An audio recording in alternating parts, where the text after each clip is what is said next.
What's good, y'all? Solomon here. I hope everyone that is watching this is having a great day and really, a good few weeks. It's been a few weeks since I've posted on this channel. I'm excited to be back. And I wanted to start things off by covering what I consider to be the most underrated chess opening for white against the move of c5 with the Sicilian Defense. Now, obviously, the Sicilian Defense is played against this move of e4, in which case black plays the move of c5. Very strong option, played all the time at the master and grandmaster levels. And, yeah, I mean, it can be hard for white to figure out, okay, what kind of options do I want to go with here? What do I want to play? Do I want to play knight f3, go into a main line? Do I want to play d4 and go into a Smith-Morra? Do I want to play c3 with the Alapin? Do I want to go with knight c3 at Grand Prix? There's so many different options. It can kind of be hard to figure out what to do. And really, against all of them, black has a playable game. I mean, again, the Sicilian Defense is a very strong option that grandmasters rely on. So there's really no way to refute the Sicilian Defense, but there is an opening here. There is a chess gambit that I think a lot of Sicilian Defense players are really not prepared for. And it really starts off with us playing this move of pawn to a3. Now, as we cover this opening, the Mangarini Variation or the Delayed Wing Gambit, you can call them either one or both, we're going to be covering two games that I played in the recent titled Tuesday. This first game being one that I played against a 28-46 international master. And I think this is my record win so far. I don't know if I've ever beat a 2800 online before. I think I beat 2700, but yeah, I don't think I beat a 2800. So this is my new record, 28-46. And I ended up using this a3 move to beat this 2800 in their Sicilian Defense system. When I play this move a3, the whole idea is that we're trying to lure, unlike just playing b4 immediately, which by the way is totally okay as well, we're trying to lure this knight out to c6. We're trying to get black to play e6. We're trying to get them to give extra support on that b4 spot. For example, if the knight comes out, we're going to play b4. We want to lure your knight out, kick it back, and because of that, we get some nice tempo, some nice space in the center. If you want to play d5 trying to strike back, we're going to capture and play knight a3. Very dangerous line, traps all over the place. I have a video. I'll leave that link in the description below if you guys want to check out the theory behind this opening, which is what that video is all about. But yeah, I mean, this position is very hard for black to play. There's so many ways they can mess it up. One of them being e5. If e5, guess what? We're playing knight b5. Right, going for that square, going for a powerhouse fork. If you play queen back to d8, I can't tell you how many times I see this, guys. We play d5, kicking the knight. If you go to, we're kicking the knight. I cannot explain to you how many games I get this, even against very high-rated opponents. Let's say this knight goes to c6. Okay, we go to c7. Thanks for the rook. We're good with that. And if g6, we throw in a check, you can give up your queen, but if you don't, well, the game's over. Bishop b5. I have got this exact position multiple times. So going back to a3, yeah, I mean, this is a hard position for black to work through. We see this move d5. My question for you is it better for us to have this position of e4, d5 immediately, playing against the Scandinavian defense, or does it actually help us that there's this c5 pawn and this a3 pawn available? Who does this help? In a sense, this looks like a Scandinavian defense. The big difference is that, okay, there is a pawn on c5 and there is a pawn on a3. I'm going to say that this actually helps white because once we capture on d5 and the queen takes back, we kick that queen. You can't go to a5 anymore, which is the main line, right? That's usually what black will go with. In this case, you just can't do that. That's not an option. So we see this move queen d6 in the game from my opponent here, and I end up going, you know what? I'm just going to keep developing. Okay, developing, strike in the center. Turns out after c takes d4, I missed this move of knight b5, which gives me an over +1 advantage. Guys, this is an IM. This is a 2800 plus rated player. It's move 7 in the Sicilian Defense, and they're already giving me options to get over a +1 advantage. Okay, this opening is underrated. If a 2800 can lose to it, I mean, I don't know. Okay, maybe some of you guys are playing Hikaru. So if you are, then maybe this won't work. But if you're not playing Hikaru or Carlson or something, I think this gambit really does have a lot of power behind it. In this case, instead of that, I ended up capturing with the queen. And, just because the queens are traded off, that doesn't necessarily mean that the attacking game's over. That doesn't mean that everything's done with. We're gonna keep pressing here, keep developing quickly. a6 is played. That makes sense. Just trying to keep my knights the heck out of there.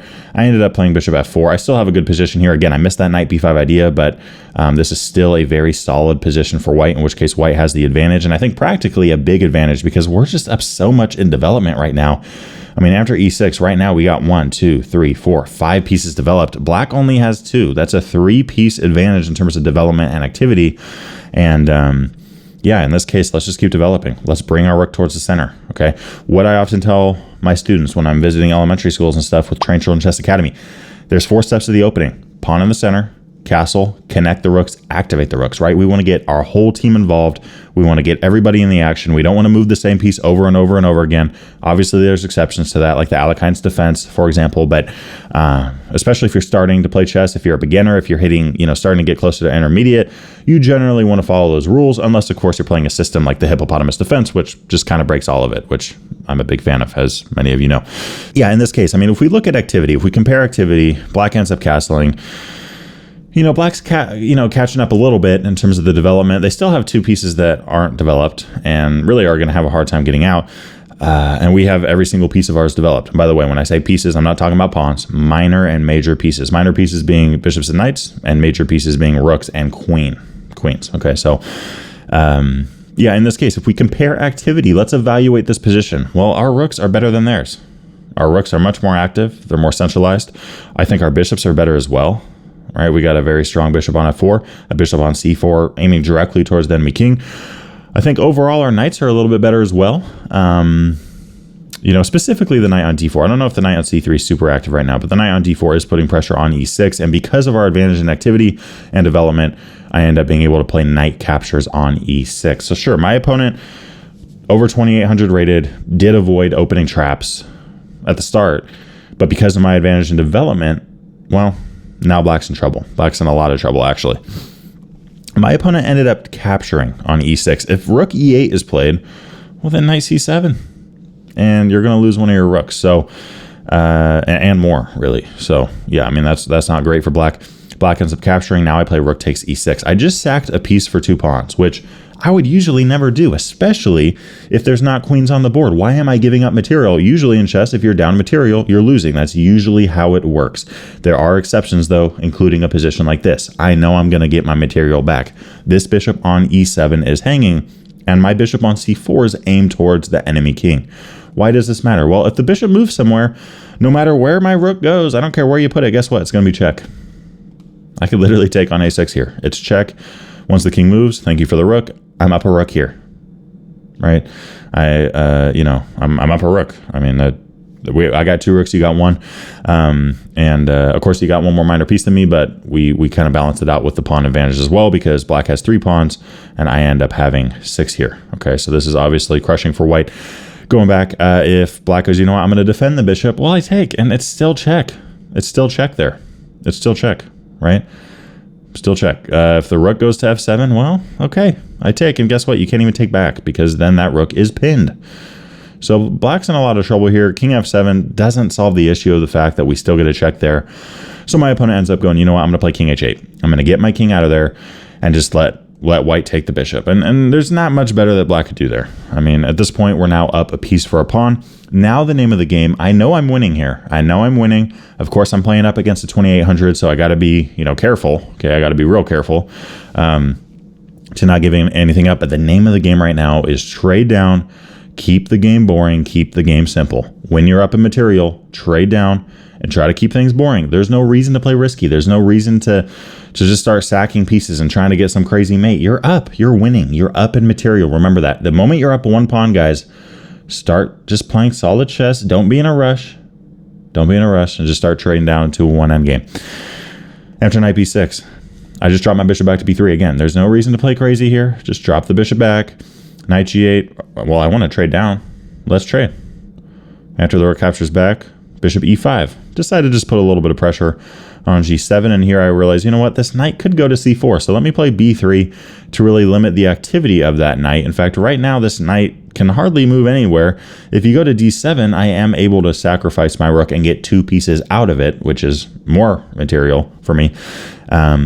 Okay, because of that, we see this move of rook a f8 instead.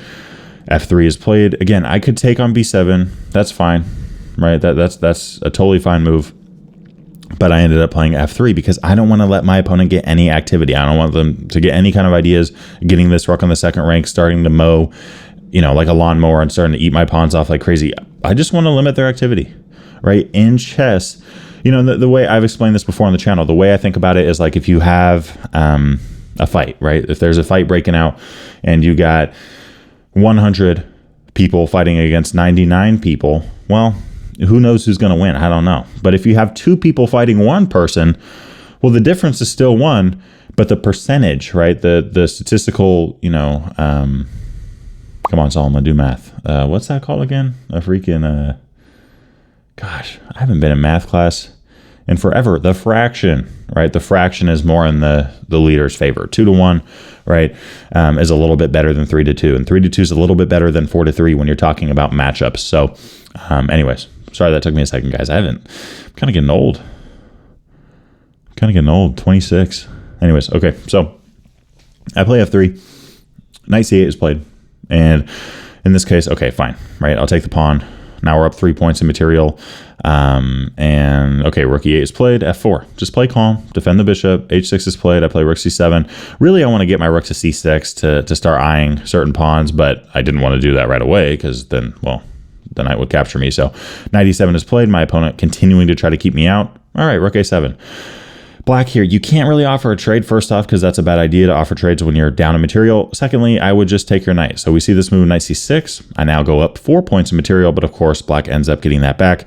I do want to mention, if this knight went somewhere else, like B8, for example, well, I could take on H6 with check because this bishop is here. However, if the knight captures, oh, there's no more pin there. So just remember that in your game, right? If there's a pin, remember the pin might not last every single move. Any move you play, if you have a pin, if you have a fork, all that kind of stuff, just double check. Does it still exist in this position? Because I have seen it before where, including myself, I'll just, make a move assuming the pin is there and then, oh, wait, it's not. In this case, that would just be a terrible move because we would end up just giving up our rook. So going back against knight takes e5. Again, I don't take there, but I end up just capturing on e5. Again, don't need to play crazy here. King b2, play calm. This rook cannot come to e2. That's great. I want to limit activity. I'm not in a rush to win this. In fact, if you've been playing chess for a while, you probably know the feeling. You're down in material and your opponent just starts playing really solid, slow moves. They're not in a rush. They're not playing too risky. And it's just like, gosh, I have nothing to do here. My position's just kind of done. So I play rook 86. Really what I'm trying to do is get a trade here. Again, I'm trying to trade whenever I can. I really want to put an emphasis on this in this video, okay? I know this is more about the delayed wing gambit and how dangerous it is, but I cannot tell you, okay? I have a lot of private students. By the way, if you're interested in private lessons, just check out the link below. But the biggest thing I tell my private students all the time is, look, you're up material, trade down. Every single move, ask yourself how you can trade down. That's how you win a game of chess when you're up material. King h7. Well, I didn't get that trade, but okay, let's offer this trade.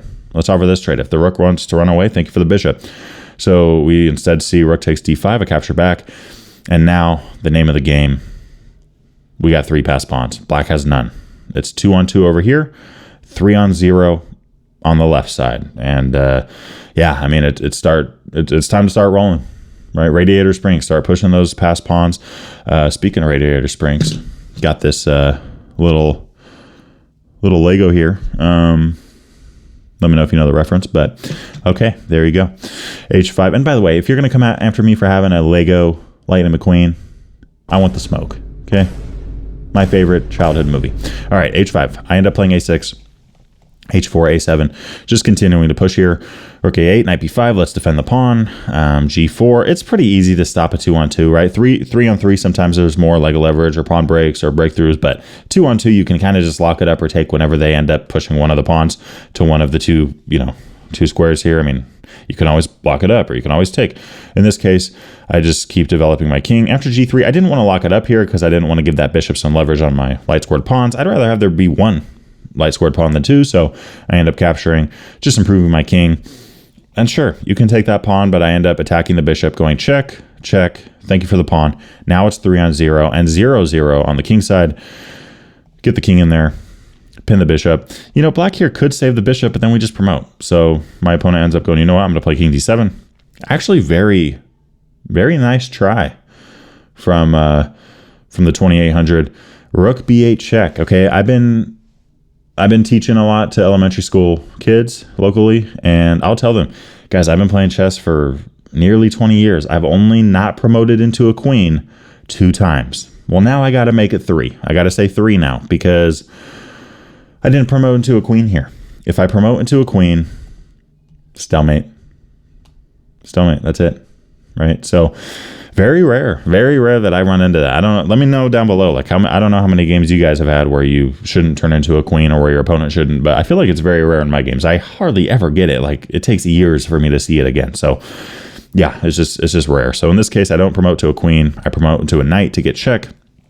Here I could have just checkmated, which I didn't see somehow. So I played the move knight c7, but then the next move, no matter what they do, rook e8, and that's checkmate, game over. Okay, so yeah, I mean, the Delayed Wing Gambit, a lot of fun. It got me my highest win ever in online chess against a 28-46. And yeah, I mean, there's just a lot of openings out there. There's a lot of openings out there that we see at the highest levels of play.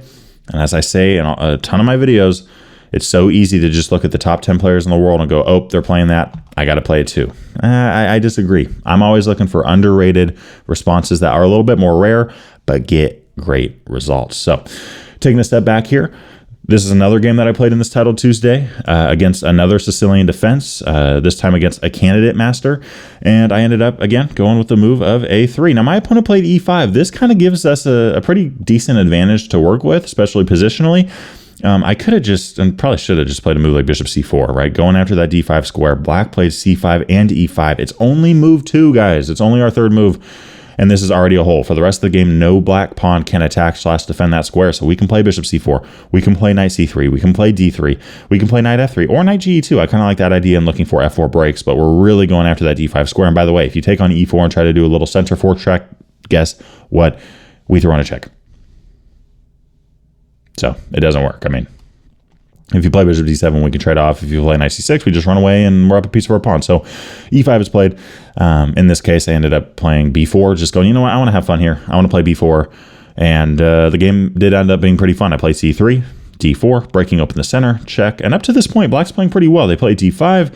I now take, black should have played knight e7 and look to capture back with a minor piece. That is what black should do here. But instead we have the move of queen takes, which lets me kick that queen out. So keep that in mind. When you have a position like that, when you're playing against an isolated queen's pawn, you don't always want to take that pawn on d5 with your queen. You want to take it with a minor piece oftentimes, right? Because you don't want your queen to get kicked around. In this case, queen e6 check, I block. Knight f6, I end up playing d5, kicking that queen around. And here, really a big mistake for my opponent, queen e5. This almost works, but there's a single move from white that gives us a winning position, and that's knight f3.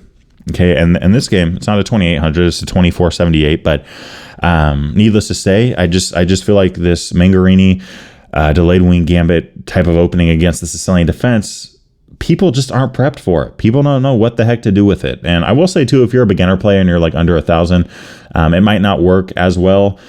Because, you know, a lot of players don't realize what you're trying to do, and they might not even realize that there's a gambit that they can accept, so they don't really double down on it. But if you're intermediate to advanced, this is an opening that really could get you great results. I'm attacking the queen e7. Let's attack the queen again. Let's play knight b5. Key idea. We've covered this, right? Going for that c7 square. My opponent doesn't want me to just win the rook, so they play knight a6. But we're still going to win the rook. We play rook takes a6, and after b takes, I end up throwing in a check. Capturing off the rook. By the way, that's the best move that black could have played. I mean, if you want to give it the queen, I'm cool with that. And if you play king d7, well, then that's even worse for black. Knight e5 with checkmate. So king f8 is played. I snatch off the rook, get my knight the heck out of there. And yeah, queen b4, looking to eye up that king a little bit. You know, queen takes d6 here. In that case, I can just win the bishop. So knight takes on d6 is played to defend that minor piece. In this case, I'm only up 1 point in material, but I can now take on a6, bringing that back up to +2.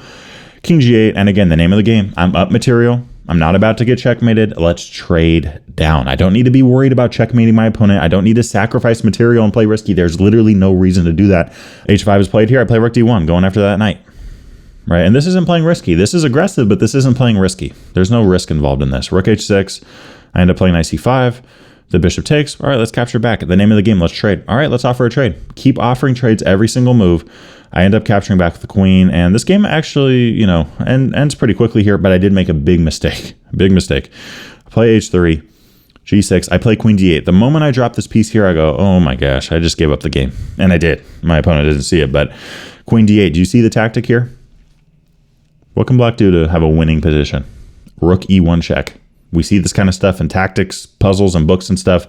My king cannot run because, well, it can't. And once my rook has to capture back, it does not defend the queen anymore. This is not good. So be careful to not fall into that kind of thing. And also, if you're down in material in a game, don't quit, right? Keep trying to just play active, look for opportunities. Something might arise.